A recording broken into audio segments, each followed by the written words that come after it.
Hey, this is Dylan O'Brien. Check out this exclusive look at the Scorch Trial set on MTV. Action! Go, go, go, go! No, what's this? Oh, no! At the end of the first film, you know, the Gladers, some of them make it out. And basically what the Gladers find out is that the world has been essentially taken over by this virus, this disease, called the flare. Come on! It's basically like Walking Dead, all of a sudden. Now, what are we looking for exactly? Any signs of life? We're thrown into this world and these people that tell us certain things, and we find out that those things aren't necessarily the truth. And it's all just kind of a learning experience of trying to find out what the hell's going on in this place. For book readers, just having their book brought to life, I think is just always cool. And this one in particular, you know, there's a whole new world that we dive into. James been very involved in the choices that we've been making adapting his book, and our approach has basically been to, you know, take the rest of his stories, the next 2 books that he's created, and we're making 2 movies out of that rather than just a straight adaptation of the second book. We need to start kind of laying a nice linear arc for these characters for the rest of the saga. Hey, cut!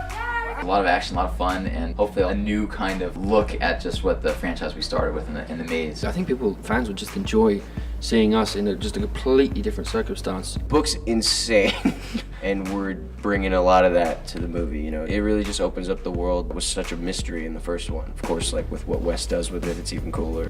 The movie's gonna look amazing, you know, so a little less pressure off of me.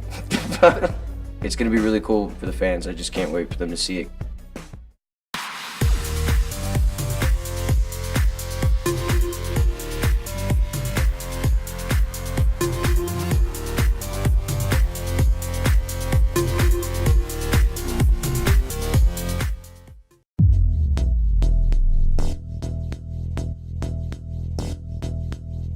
Hi everybody, Max Scoville here for IGN News. Amateur footage taken on the set of the upcoming Suicide Squad film reveals an upcoming scene in which Harley Quinn and the Joker argue, culminating in him angrily backhanding her across the face. The video, which we can't show due to copyright concerns, appears to be from a flashback scene where Margot Robbie's Harley is still Harleen Quinzel. She's seen shooting a bystander who tries to interrupt their conversation before turning the gun on Jared Leto's Joker.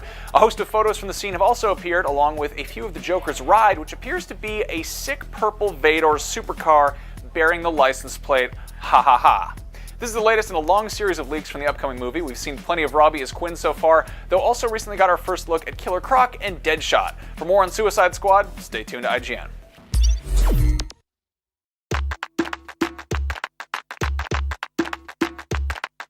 It's Monday, May 18th, and here's some of the news beyond the headlines. A wiretapping scandal has turned tens of thousands of Macedonians against their government. Crowds gathered in the capital Skopje on Sunday to demand Prime Minister Nikola Gruevski resign and call new elections. Opposition leader Zoran Zaev has released a number of phone recordings since February that his party claims are evidence of tight government control over the media, judiciary, and electoral officials. Zaev has been charged with espionage and violence against the state. The president of Burundi has made his first public appearance since a failed coup attempt against his government. President Pierre Nkurunziza didn't mention the plot during a brief address to journalists on Sunday. A day earlier, 17 security officials, including 5 generals, were charged with trying to destabilize public institutions. The coup leader, who is a general and former intelligence chief, is reportedly still at large. Libya's Coast Guard arrested some 400 migrants from Somalia and Ethiopia on Sunday. The group, which included 40 women and children, was discovered outside the capital Tripoli. It's believed they planned to set sail for the Italian coast of Lampedusa, but were delayed by bad weather. The migrants were transported to a nearby holding center. There have been reports of deplorable conditions at Libya's detention facilities, where authorities can hold migrants for weeks or months at a time. Activists in kayaks and small boats gathered in a Washington state bay on Saturday to protest against Shell's planned Arctic oil drilling. Paddle in Seattle was held blocks away from where the oil giant plans to keep 2 of its rigs. The Obama administration gave Shell conditional approval to begin exploratory drilling off northwest Alaska this summer.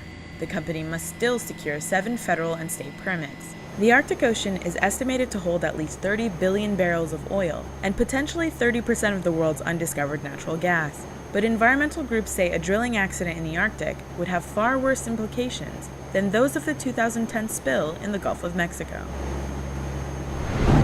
Check out the Vice News YouTube channel for more original reporting and documentaries from around the world. We have made our assistance to the fight, which is from the air, conditional upon the Iraqi government approaching this in the only way that's going to work in the long run, which is a multi-sectarian way. It's the only way to get lasting defeat of ISIL.